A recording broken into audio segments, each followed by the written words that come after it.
Caray.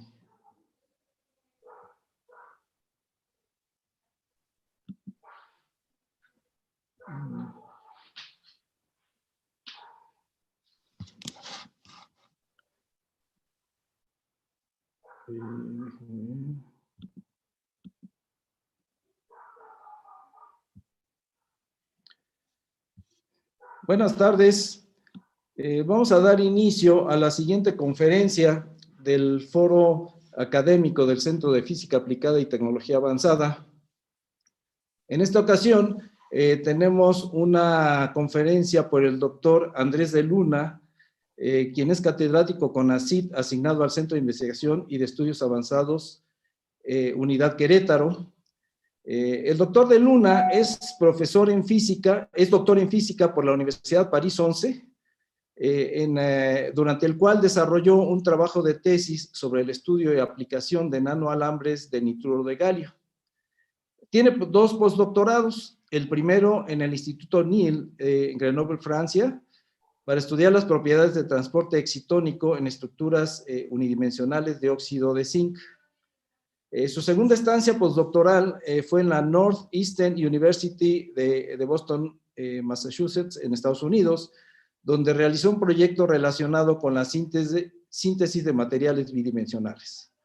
Desde 2015 es miembro del CIMBESTAF Querétaro, donde ha comenzado una nueva línea de investigación relacionada con la síntesis y aplicaciones de materiales de baja dimensionalidad. De hecho, es en esta área donde se centran sus intereses de investigación.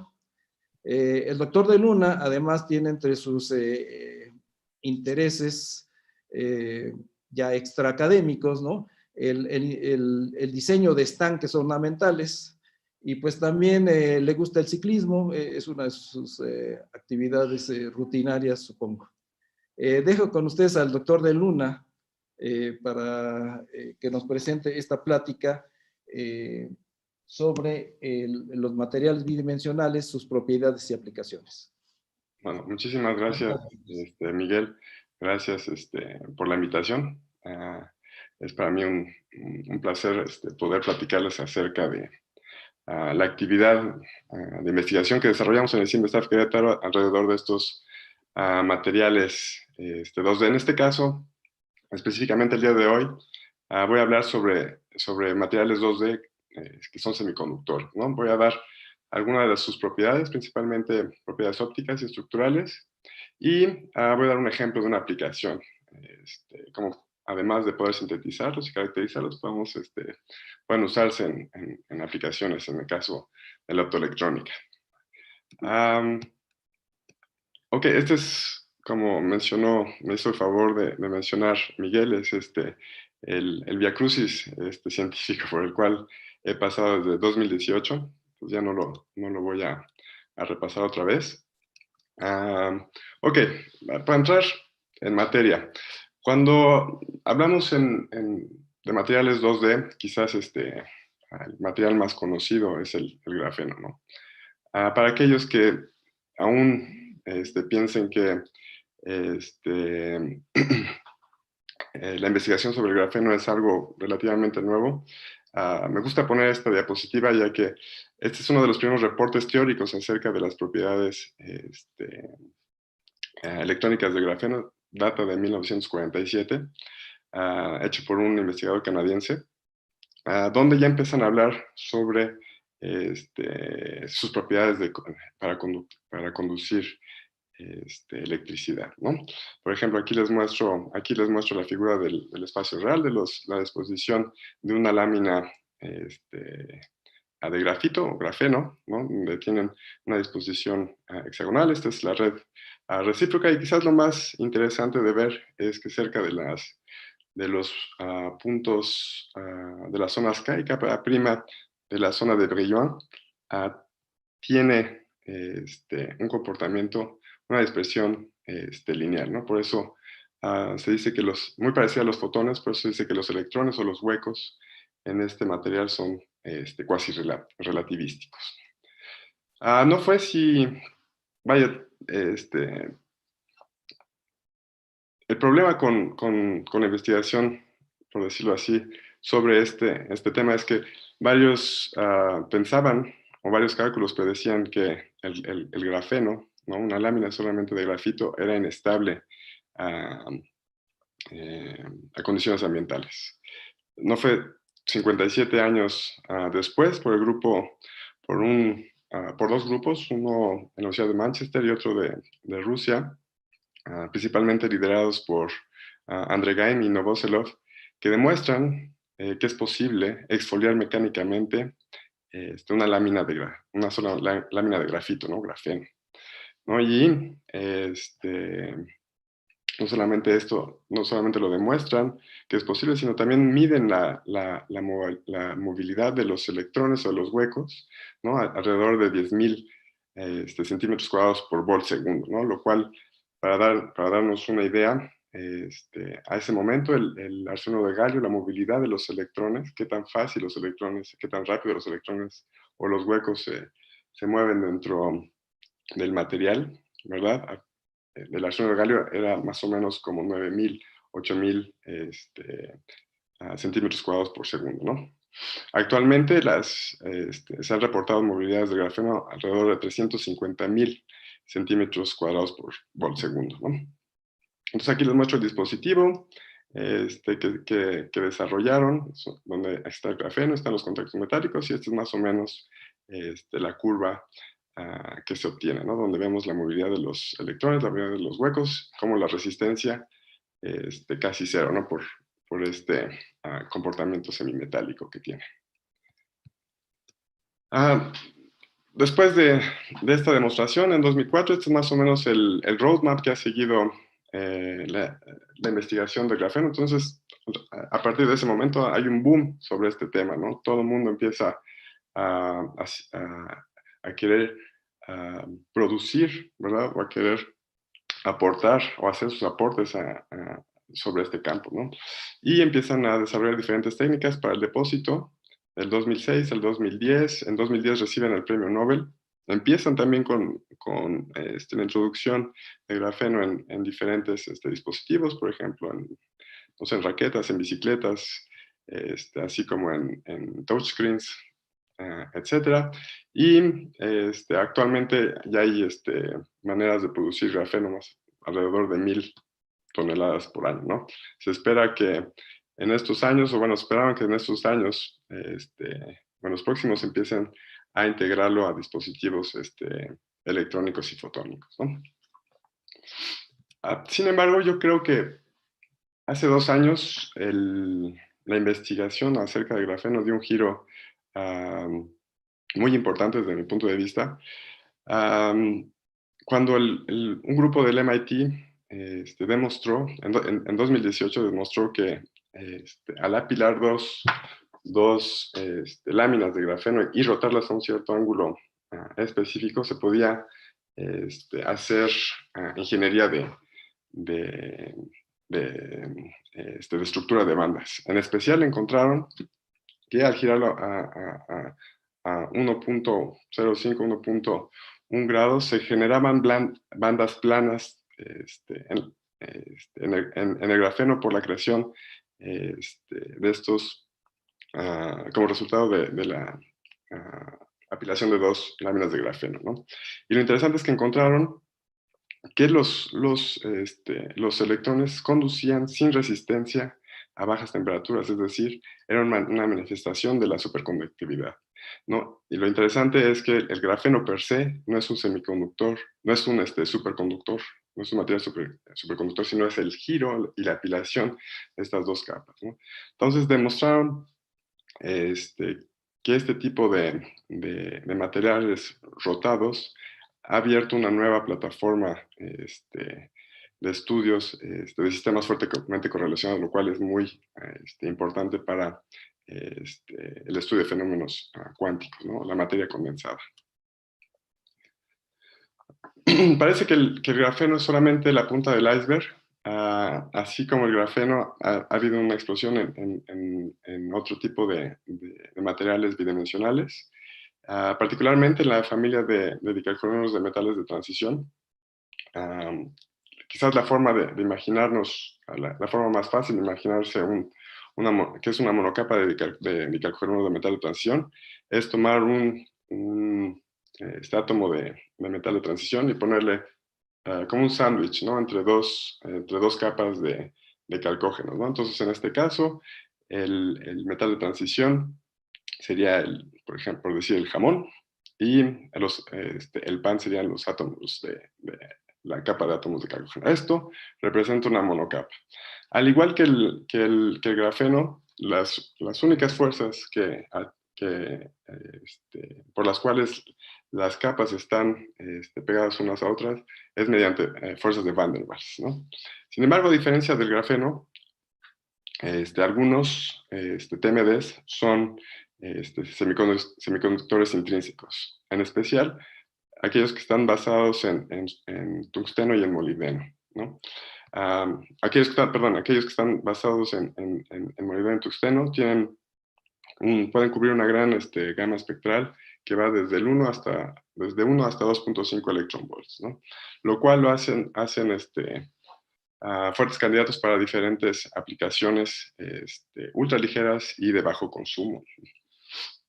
En este sentido, varios grupos han empezado o han demostrado la utilidad de estos materiales.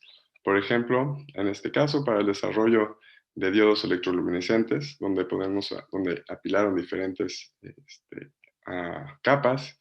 Una de las características importantes que me gustaría destacar es que, a diferencia del crecimiento en diferentes técnicas como MB o MOCVD, donde el apilamiento de dos materiales con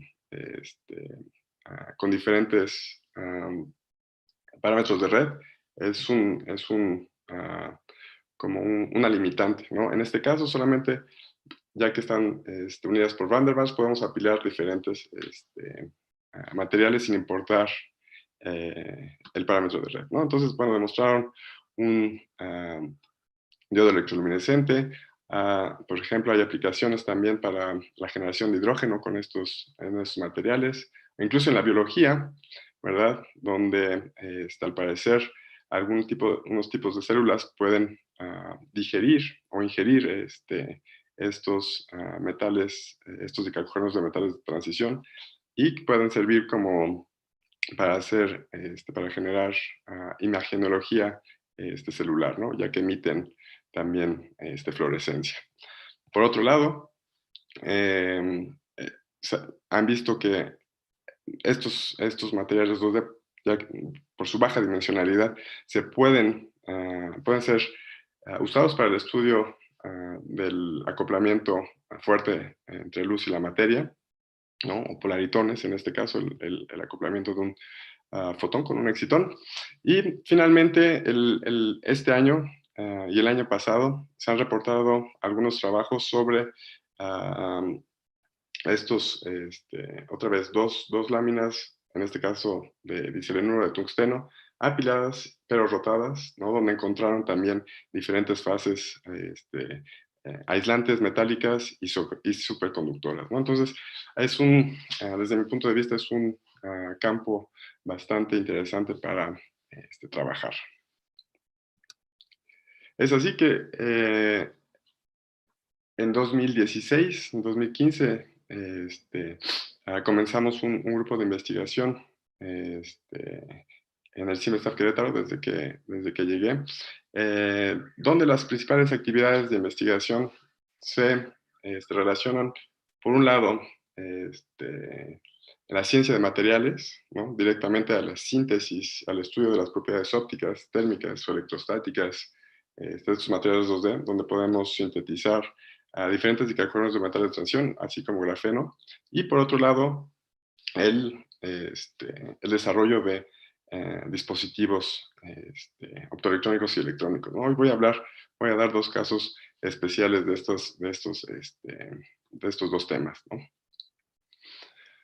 Ok, sin embargo, para que nadie se me pierda en esta presentación, voy a dar muy, muy rápido y de manera muy sencilla el principio básico de dos espectroscopías, que son la espectroscopía de luminescencia y la espectroscopía Raman en dicalcógenos de metales de transición. Para empezar, el proceso de fotoemisión que se lleva en los semiconductores es realmente bastante straightforward, ¿no? No sencillo, pero straightforward, ¿no?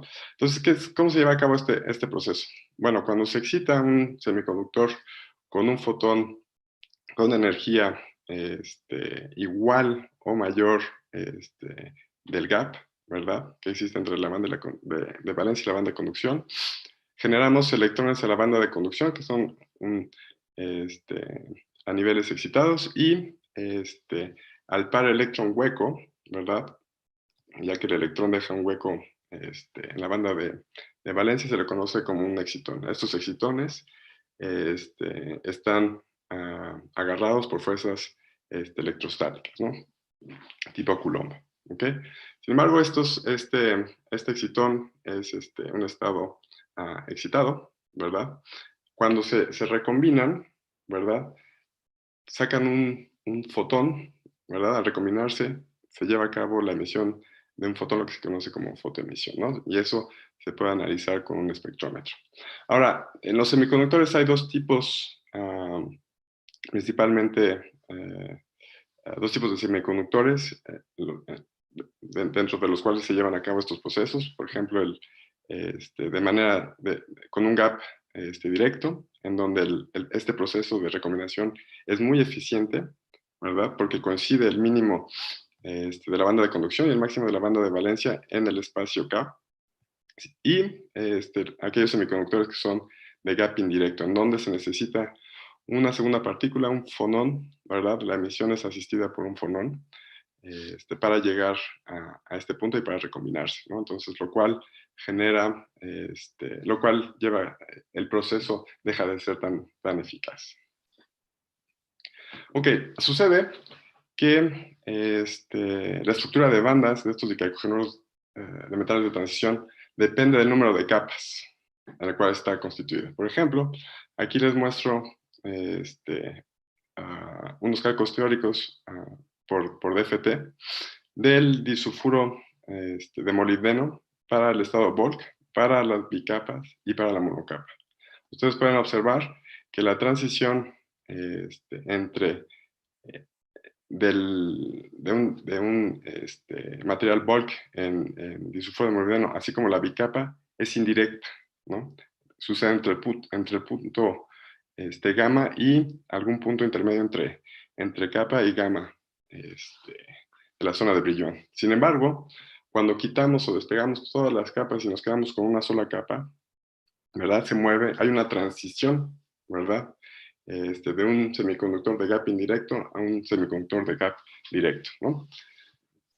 ¿Por qué sucede esto? Bueno, cuando retiramos todas estas capas, la masa efectiva dentro del cristal disminuye, lo cual relaja esta banda cercana entre punto capa y gamma, ¿no? Dejándonos con transiciones directas, con un semiconductor de gap directo en los puntos capa y capa prima. Otra de las espectroscopías que es bastante usada para el estudio de estos materiales y en general en los materiales, es la espectroscopía Raman, ¿no? En estos materiales existen diferentes modos activos Raman. Sin embargo, aquellos que son más importantes es el E12G, que es fuera del plano, ¿verdad? Perdón, está al revés, el E12G sobre el plano y el 1AG afuera del plano, ¿no? Estos dos modos a veces nos sirven para identificar o nos pueden servir para identificar el número de capas, pues también conforme vamos retirando o aumentando el número de capas, las frecuencias también cambian, ¿no? Por ejemplo, aquí les muestro los espectros Raman de 1, 2, 3 hasta 6 capas, donde podemos ver que hay un blue shift y red shift del E21G y del A1G, ¿no? Es más, se mueven para frecuencias, para menores frecuencias y para mayores frecuencias, lo cual habla de la sensibilidad de esta espectroscopía con respecto al número de capas. Ok. ¿Cómo crecemos y cómo caracterizamos estos materiales. Bueno, para llevar a cabo el depósito de estos dicarbonatos de metales de transición, usamos realmente un sistema muy sencillo. Usamos algo que se conoce como la técnica de chemical vapor deposition, o depósito químico en fase de vapor a presión atmosférica, ¿no? Entonces, básicamente lo que tenemos es un horno tubular donde colocamos los precursores sólidos, en este caso. Vaya, aquí otra vez una disculpa, es selenio, no es azufre. Los colocamos dentro del tubo, colocamos, por ejemplo, el óxido de molibdeno en el centro del horno y un sustrato receptor, como es el óxido de silicio, ¿no? Entonces, si encontramos los parámetros adecuados como temperatura y tiempo, tenemos este resultado, ¿no? Lo que obtenemos son pequeñas hojuelas en forma triangular, ¿verdad? Algunas en forma de estrellas, ya que a veces coalescen, ¿verdad? Sobre el sustrato de silicio, que es esta zona, ¿no? Estos son los cristales, por ejemplo, en este caso, de diselenuro de molibdeno, ¿ok? Entonces, lo primero que queremos saber es cuál es el espesor de estos materiales, ¿no? O sus propiedades en general. Así es que lo primero que hicimos aquí fue determinar la sección transversal de una de estas hojuelas por medio de microscopía de fuerza atómica, donde el espesor más o menos es alrededor de 0.9 nanómetros, ¿no? Sin embargo, como les comentaba, una manera más consistente de medir las propiedades es por microscopía Raman y fotoluminiscencia, ¿no? Aquí les muestro una imagen óptica de los cristales de diselenuro de molibdeno depositados por CVD, en donde podemos ver diferentes contrastes, ¿no? Y tomamos espectros Raman en este punto negro, en el punto rojo y en el punto verde. Mientras los espectros del punto rojo y el punto verde muestran que el pico sobre el plano, el E2G, es el que domina. Cuando vemos el espectro Raman tomado en este punto, podemos ver que hay una inversión en la intensidad de los puntos. Es decir, el modo de vibración fuera del plano se libera porque ya no tiene otras capas que le impidan vibrar con mayor intensidad, y entonces vemos ese cambio de intensidad en los picos, lo cual nos lleva a decir que es una monocapa. Estamos en presencia de una monocapa. La situación es mucho más clara en fotoluminescencia, ¿verdad? Mientras los espectros recabados en en el punto rojo y en el punto azul muestran una señal muy, muy baja, ¿no? El espectro tomado en el punto negro muestra una señal de luminiscencia bien definida, ¿no? Lo cual nos está hablando de lo que comentaba anteriormente. Estamos en el caso de un gap directo, ¿verdad? Un semiconductor de gap directo para el caso de la monocapa, y después, cuando pasamos pasamos a dos o más capas, la señal disminuye, ¿no? Por el hecho de que es un semiconductor de gap indirecto, ¿no? Entonces, lo que se conoce como band gap crossover. Asimismo, en el grupo podemos sintetizar no solamente diselenuro de molibdeno. Aquí les muestro la fotoluminiscencia o la emisión de luminiscencia de 4 diferentes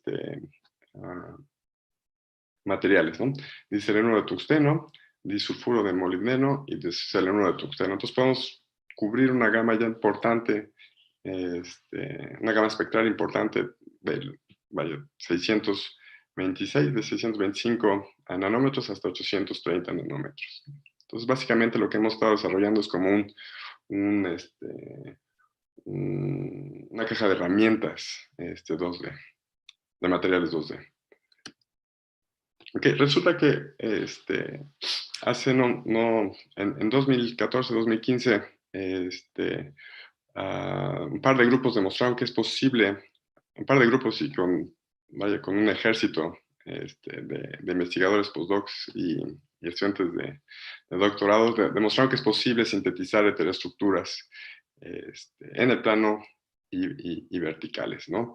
Utilizando dos diferentes, es como en un solo paso, ¿no? En un solo paso metían los precursores y también encontraban algunos parámetros adecuados para que se generaran este tipo de heteroestructuras.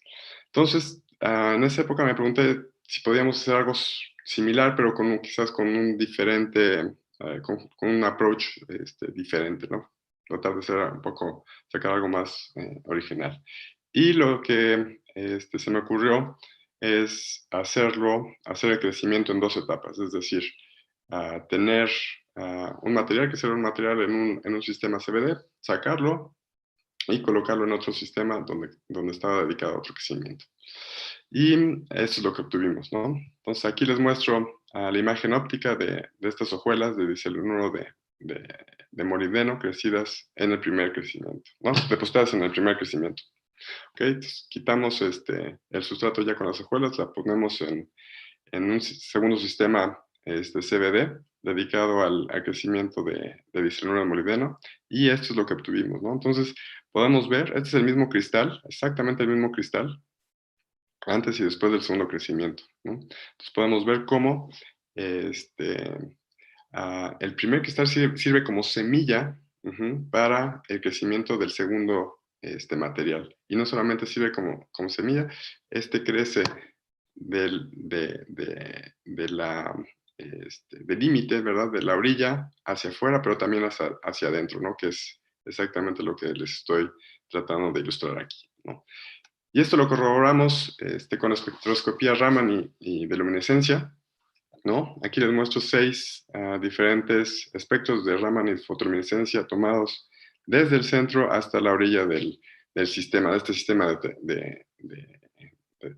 donde tenemos estos dos materiales, ¿no? Entonces, mientras que los espectros tomados en estos dos puntos, cerca, dentro del diselenuro de molibdeno, muestra solamente la contribución del diselenuro de molibdeno, pero cuando nos vamos acercando a la interfaz, ¡pum!, empiezan a brincar, empieza a emitir el segundo material, ¿no? Confirmando que hay los dos materiales en el mismo lugar, ¿no? Más o menos en esta situación. Y finalmente, cuando tomamos espectros ya en la orilla, vemos solamente la contribución del diselenuro de molibdeno, ¿no? Entonces podemos como sintonizar la emisión de luminescencia desde 1.80 electronvolts hasta 1.5 electronvolts, ¿no? Enviamos nuestras muestras a nuestros colaboradores en Penn State para que vieran un poco más a detalle cómo estaba la situación a nivel atómico mediante el uso de microscopía de transmisión de alta resolución. Y eso es lo que obtuvimos, ¿no? Entonces, esta es la interfaz entre los dos materiales, del diselenuro de molibdeno y disulfuro de molibdeno. Y podemos ver, aquí les muestro un poquito más en detalle, ¿verdad? Los átomos, ay, perdón, déjenme ver, ahí está, ¿no? Estos son los átomos naranja.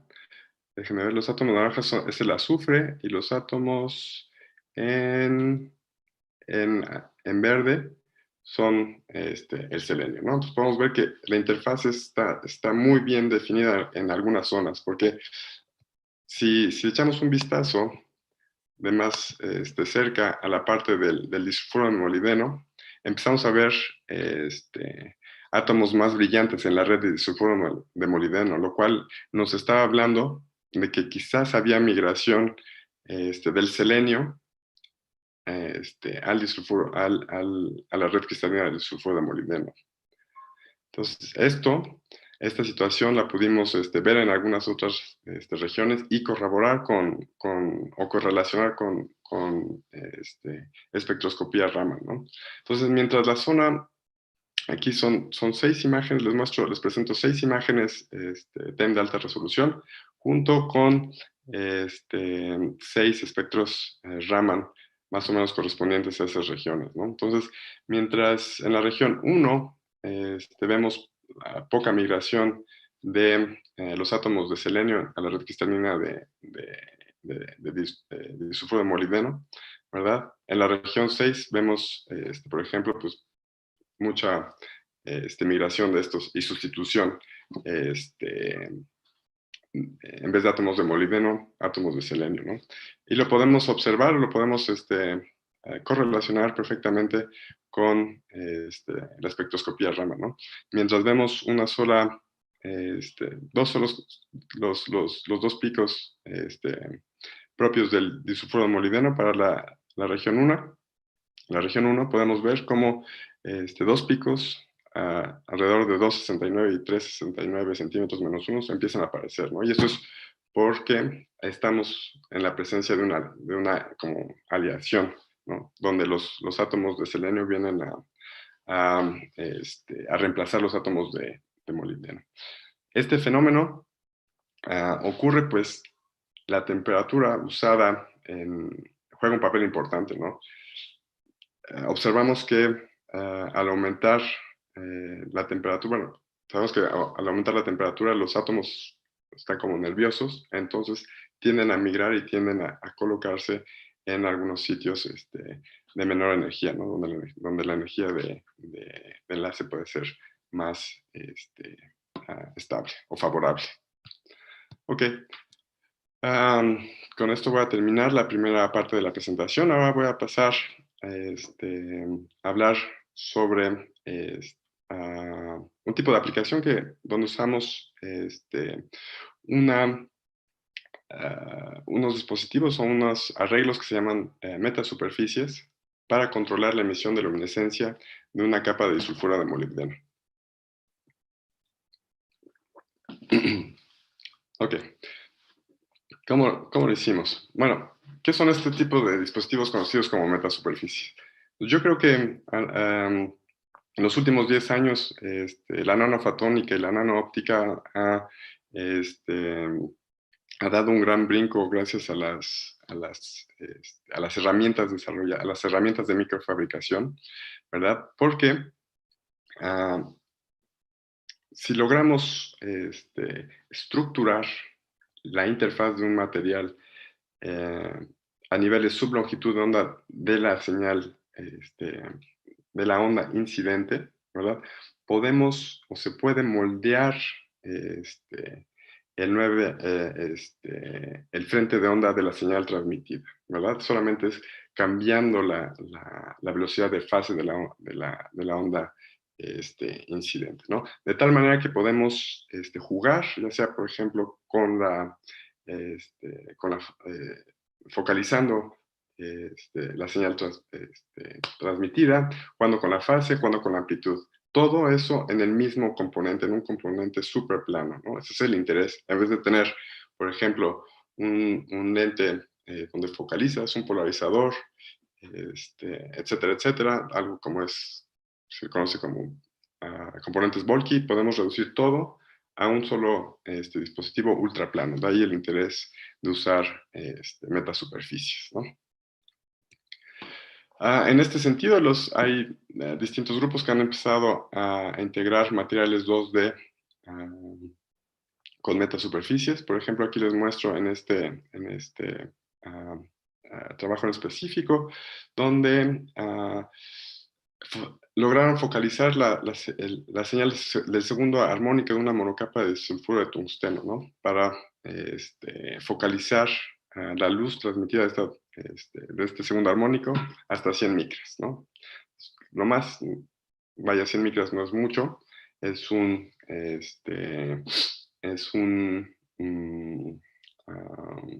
prueba de concepto, pero yo creo que lo más importante es que lo hicieron en la región del visible, ¿no? Lo cual es a 400 nanómetros, 400 y cacho nanómetros, ¿no? Lo cual es muy, es impresionante porque como les dije, las longitudes para hacer eso, las estructuras deben ser sublongitud de onda, ¿no? Ok, Como les mencioné, también estos materiales soportan la existencia de diferentes partículas conocidas como polaritones, que es el acoplamiento entre, de hecho, el acoplamiento fuerte entre un excitón y otra partícula, ¿no? En este caso, en este trabajo, lograron demostrar que mediante colocando un sándwich, por ejemplo, de disiluro de molibdeno con nitruro de boro, ¿verdad? Y metiéndolo en una cavidad óptica, lograron ver el acople entre un fotón y un excitón, ¿no? Aquí podemos ver esta imagen de fotoluminescencia, donde podemos ver el anticrossing del, que es el anticrossing de la luminescencia, que es señal o evidencia del acoplamiento fuerte entre estas partículas. Asimismo, se han podido demostrar o han demostrado que es posible también observar acoplamiento fuerte entre un excitón y un plasmón, ¿verdad? En un dispositivo electrónico, en un transistor de campo, colocando arreglos metálicos, ¿no? Donde podemos ver que una tercera rama, ¿no? Polaritónica aparece cuando cambia el voltaje, ¿no? Una de los inconvenientes o de las limitaciones de estos materiales es que debido a su espesor es, acuérdense, tres átomos, es subnanométrico, es la poca absorción, ¿no? Sin embargo, hay diferentes grupos de trabajo ha empezado a desarrollar diferentes trucos para poder aumentar la absorción. Entre ellos, han demostrado que integrando, por ejemplo, antenas tipo bow tie, pueden aumentar la luminescencia mediante surcos también, o nanosurcos metálicos. Podemos ver que la luminescencia también aumenta. Entonces, el chiste en sí es llevar o confinar el campo eléctrico lo más cerca posible de los materiales 2D para aumentar la interacción entre la luz y la materia. Y donde finalmente también aquí les muestro que introduciendo un espejo, en este caso un espejo metálico de oro y un spacer de silicio, de óxido de silicio, también se logra aumentar la absorción en estos materiales. De esta forma teníamos tres ingredientes y queríamos combinarlos para desarrollar una nueva arquitectura, ¿no? Y venimos con esta propuesta donde tenemos una monocapa de sulfuro de molibdeno seguida por un spacer de óxido de silicio y un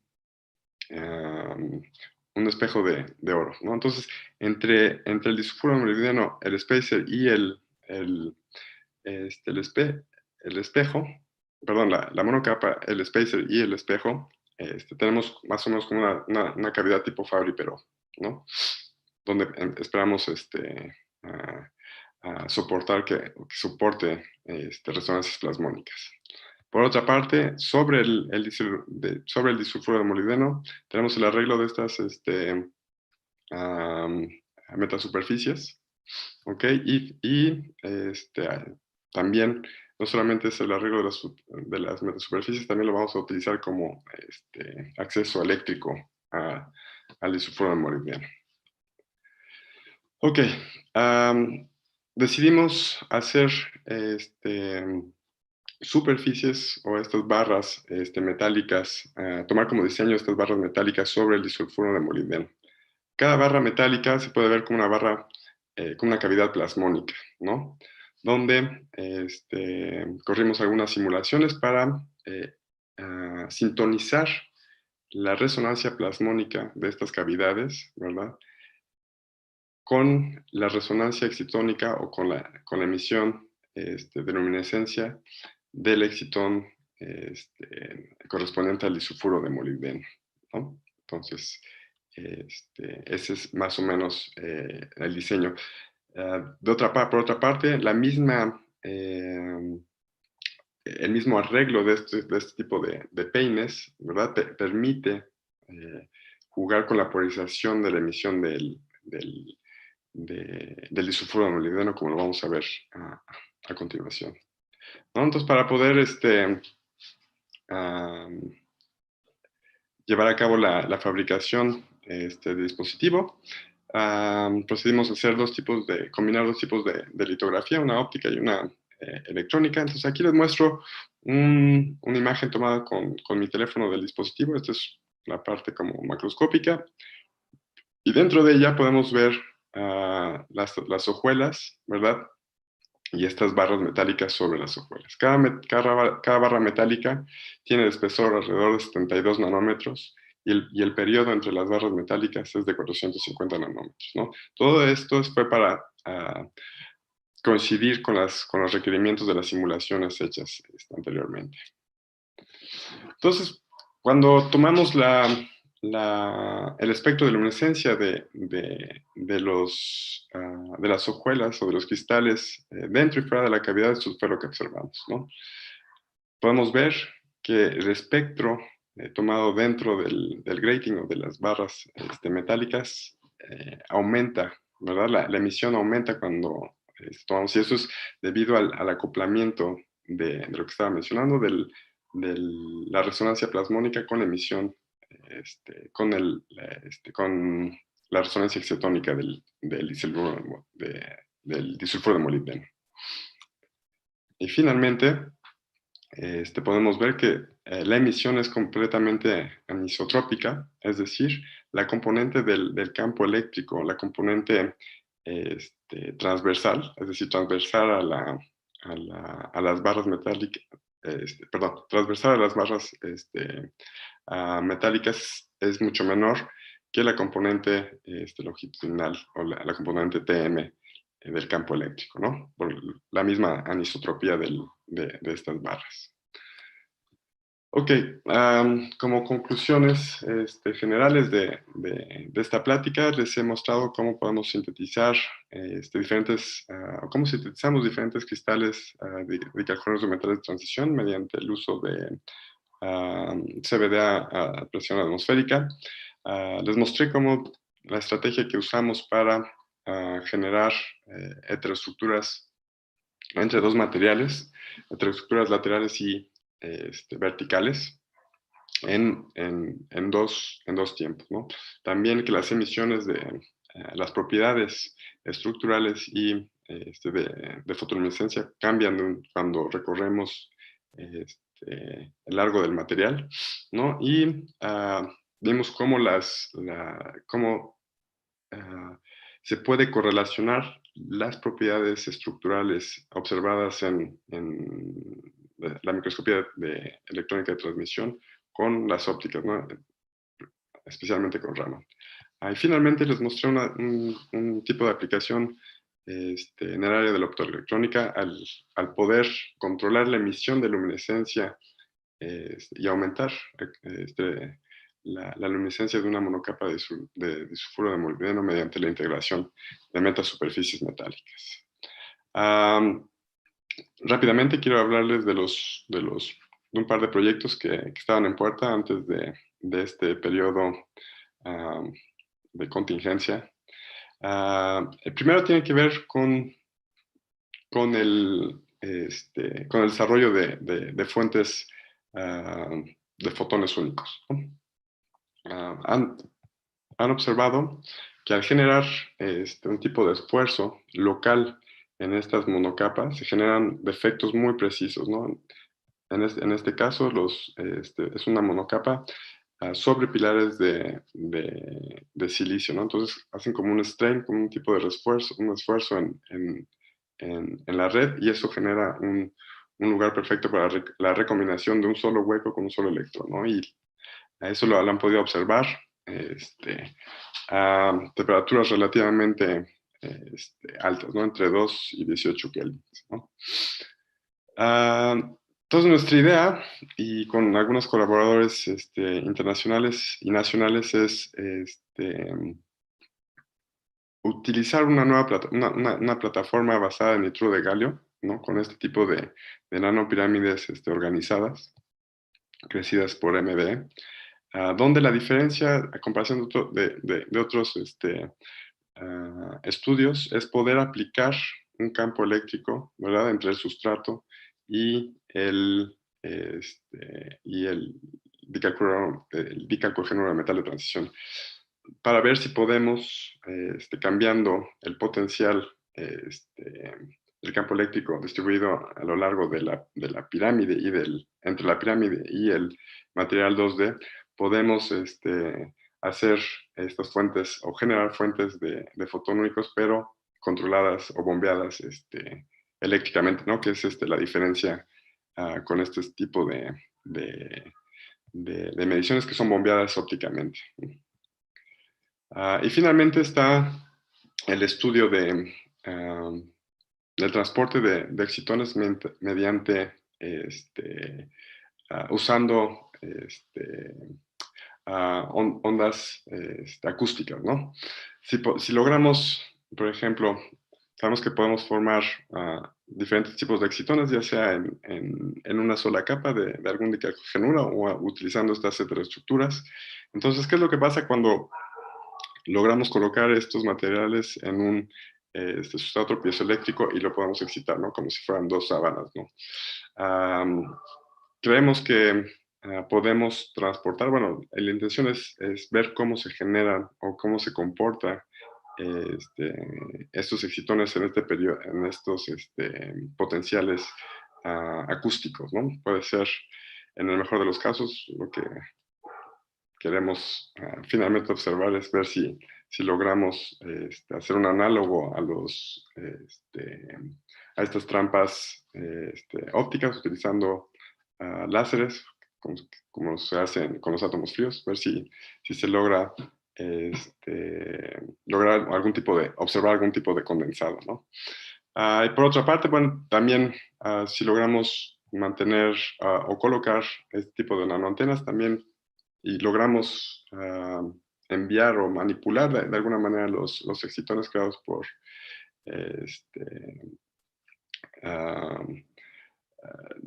si logramos transportar los excitones con estas ondas acústicas, ver si se pueden orientar específicamente a estas nanoantenas y aumentar la recombinación. En el caso, por ejemplo, de fotones únicos, ¿no? Que es una de las preguntas abiertas que tenemos.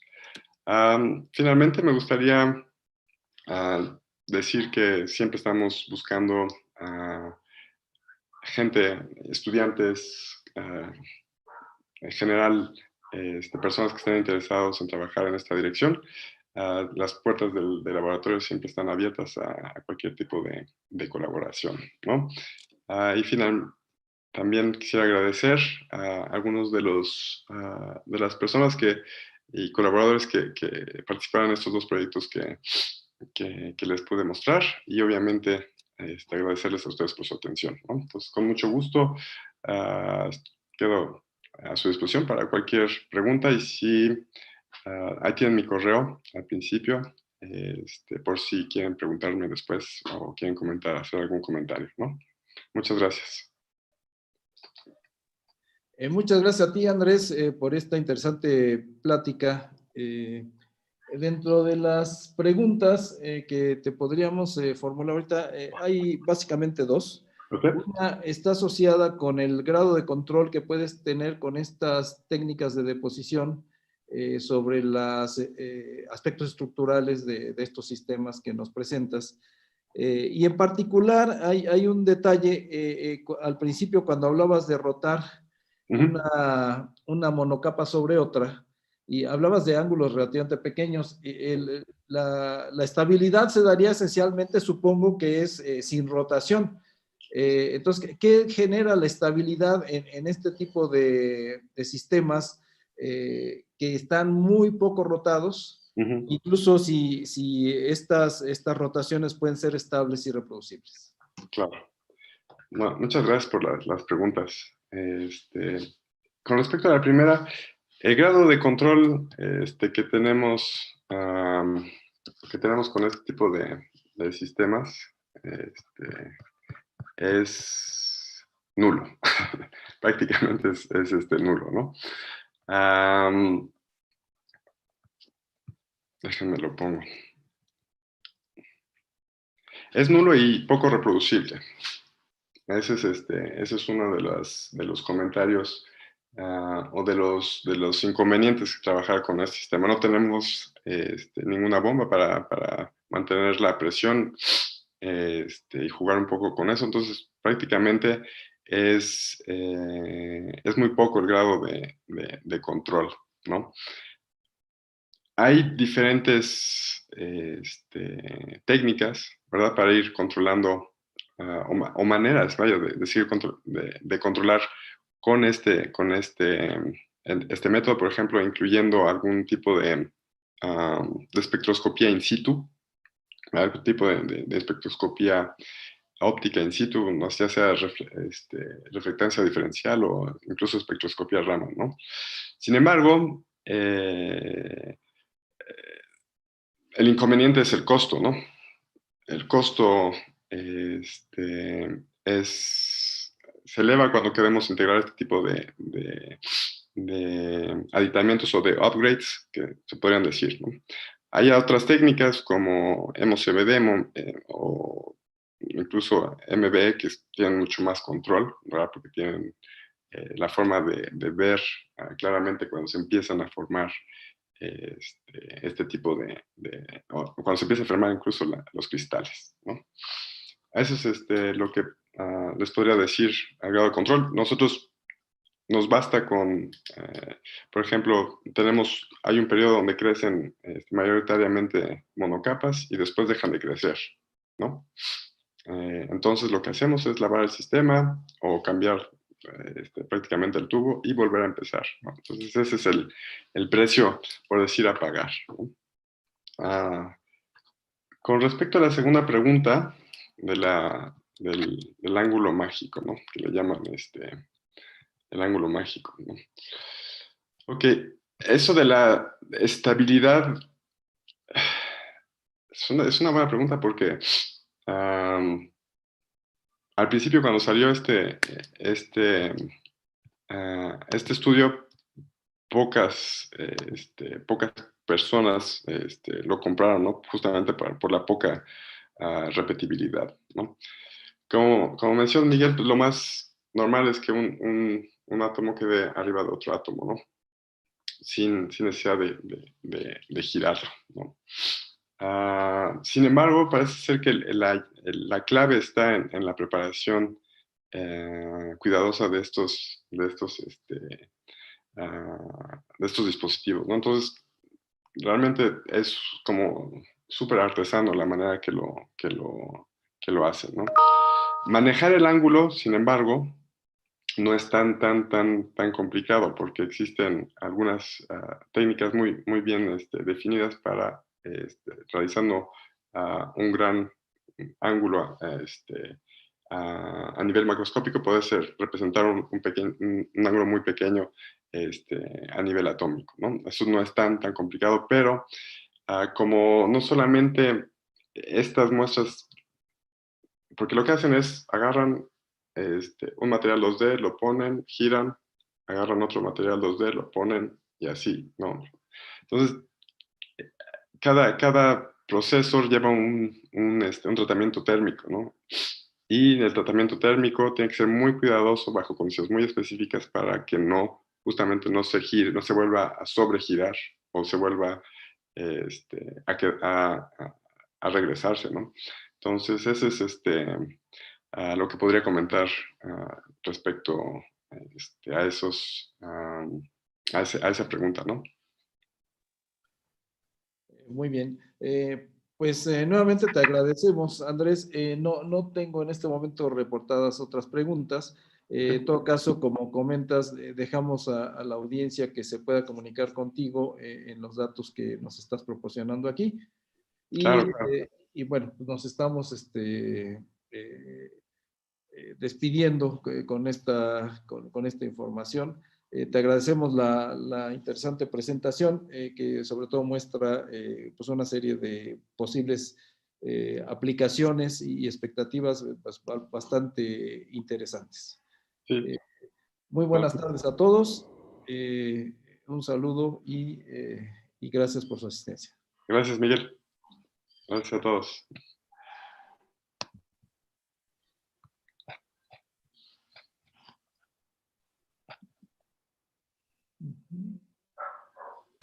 Uh-huh.